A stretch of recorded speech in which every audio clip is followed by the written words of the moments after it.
As palavras. As palavras são boas. As palavras são más. As palavras ofendem.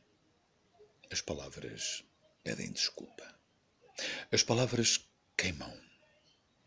As palavras acariciam. As palavras são dadas, trocadas, oferecidas, vendidas e inventadas. As palavras estão ausentes. Algumas palavras sugam-nos, não nos largam, são como carraças. Vêm nos livros, nos jornais, nos slogans publicitários, nas legendas dos filmes, nas cartas, nos cartazes. As palavras aconselham, sugerem, insinuam, ordenam, impõem, segregam, eliminam. São melífluas ou azedas. O mundo gira sobre palavras lubrificadas com óleo de paciência. Os cérebros estão cheios de palavras que vivem em boa paz com as suas contrárias e inimigas. Por isso as pessoas fazem o contrário do que pensam, julgando pensar o que fazem. Há muitas palavras e há uns discursos que são palavras encostadas umas às outras, em equilíbrio instável, graças a uma precária sintaxe, até ao prego final do disse ou tenho dito.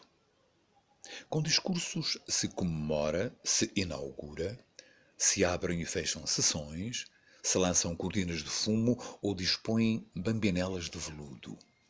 São brindes, orações, palestras e conferências.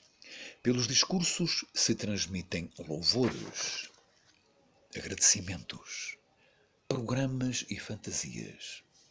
E depois as palavras dos discursos aparecem deitadas em papéis. São pintadas de tinta de impressão. E por essa via entram na imortalidade do verbo. Ao lado de Sócrates, o presidente da junta afixa o discurso que abriu a torneira do Marco Fontenário. E as palavras escorrem tão fluidas como o precioso líquido. Escorrem interminavelmente, alagam o chão, sobem aos joelhos, chegam à cintura, aos ombros, ao pescoço. É o dilúvio universal, um coro desafinado que jorra de milhões de bocas. A terra segue o seu caminho em volta num clamor de loucos, aos gritos, aos uivos, em volta também num murmúrio manso, represo e conciliador. Há de tudo no Orfeão, tenores e tenorinos, baixos cantantes, sopranos de dó de peito fácil, barítonos enchumaçados, contraltos de voz surpresa. Nos intervalos ouve-se o ponto. E tudo isto atordoa as estrelas e perturba as comunicações como as tempestades solares. Porque as palavras deixaram de comunicar. Cada palavra é dita para que se não ouça outra palavra. A palavra, mesmo quando não afirma, afirma-se. A palavra não responde nem pergunta. Amassa. A palavra é erva fresca e verde que cobre os dentes do pântano. A palavra é poeira nos olhos e olhos furados. A palavra não mostra. A palavra disfarça. Daí que seja urgente mondar as palavras para que a sementeira se mude em seara. Daí que as palavras sejam instrumento de morte ou de salvação. Daí que a palavra só valha o que valer o silêncio do ato. Há também o silêncio. O silêncio, por definição, é o que não se ouve. O silêncio escuta, examina, observa, pesa e analisa.